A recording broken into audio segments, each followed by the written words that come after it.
Welcome to the next episode of Meet the Crises Experts. Today, I'll be interviewing Russell Price from the Continuity Forum. The Continuity Forum is a global source of expert advice on continuity, risk, and resilience. Russell, how important is it for SMEs to have proper business continuity planning in place?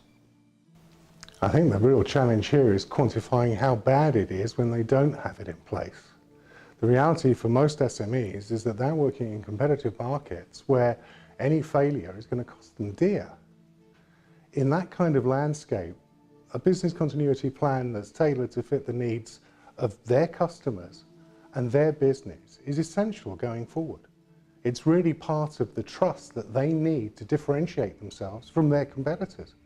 So it isn't a case of whether or not they need business continuity, it's how they're going to reassure people to trust them if they don't have a good plan that's relevant to their stakeholders' interests. In your view, is it simply about having a business continuity plan in place, or is there more to this? Having an appropriate business continuity plan is a key ingredient for success today. You can take a simple template and try to fit it to your business, but it's not likely to work. What you need to do is to think very carefully about what makes your business special. Look at what your customers demand from you.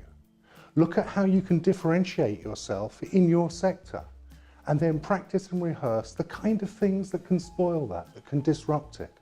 Now, these are rehearsals for the inevitable days when things aren't going to go your way.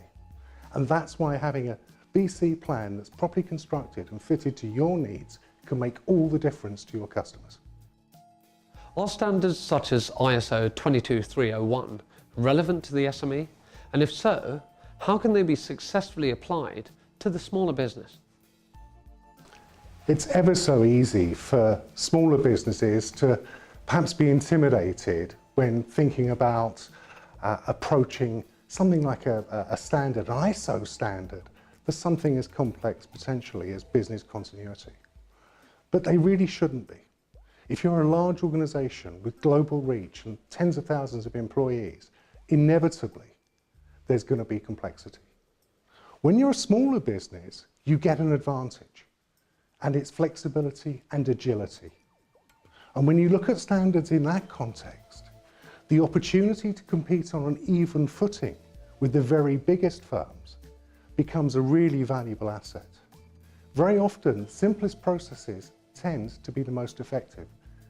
Yet complexity seems to work its way into every nook and cranny of today's office.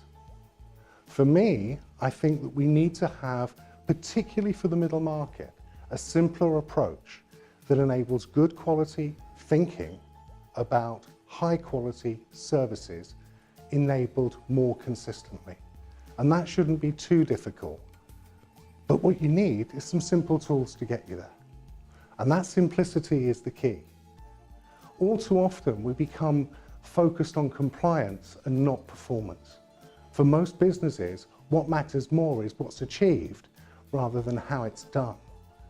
And today we need more innovation in the area of tools and thinking to create better solutions, particularly for SMEs. Russell, do you have an example of a small organisation that's actually applied these standards and been through that journey? Standards can really transform performance.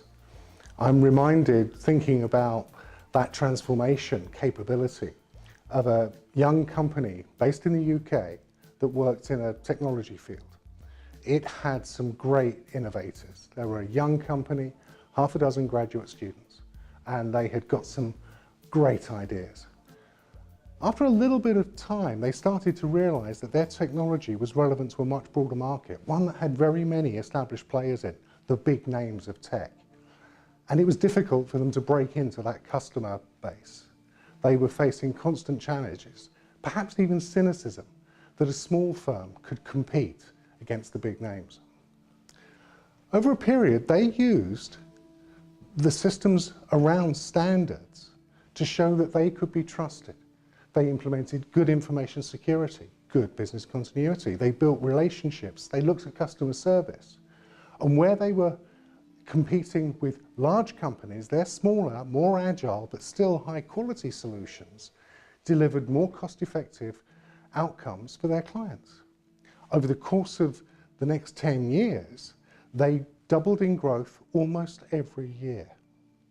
That company just successfully placed on the London market. Right, well this takes us to the end of this session and the end of this interview with Russell. Thank you very much, Russell.